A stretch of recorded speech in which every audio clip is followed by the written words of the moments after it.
Mapapasayo ang 100,000 piso pag nasagot mo ang tanong ko. Tatay Loloy, ang tanong ko.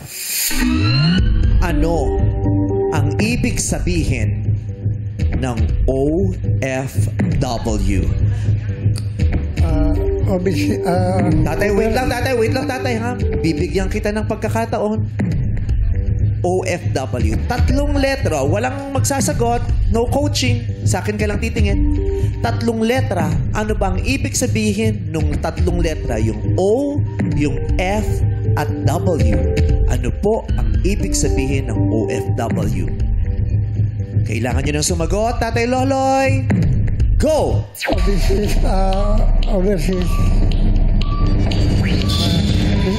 Social worker. Overseas social worker. OFW. Ang nasabi niya ay overseas social worker.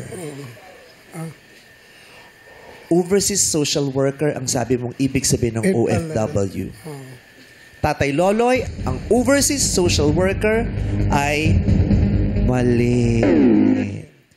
Ang ibig sabihin po ng OFW ay Overseas Filipino Worker or Workers.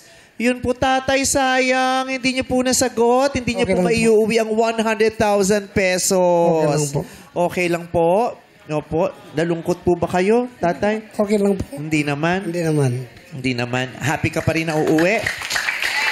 Happy pa po. Happy pa rin? Okay. Nasabanggit mo kanina yung anak mo ay may diferensya sa tenga. Kung gugustuhin niyo po, yung ate ko po kasi ay doktora, isa siyang ENT. Talagang yun po ang specialization niya, yung tenga. Baka gusto niyong dalhin natin siya dun sa klinika ng ate ko para maipatingin. Saan po? Po? Kailan po? Sige po, makikipag-coordinate kami sa inyo. Kukunin namin ang numero ninyo, tapos tatawagan namin kayo. Papaschedule natin na mapacheck up yung anak ninyo. Opo. Parang kailangan ng gamot, ipaggamot at bigyan ng gamot, no? Opo. Okay? Diba? Para pag gumaling siya, makakatulong siya sa pagtatrabaho sa iyo. Okay lang. Tama? Okay lang po.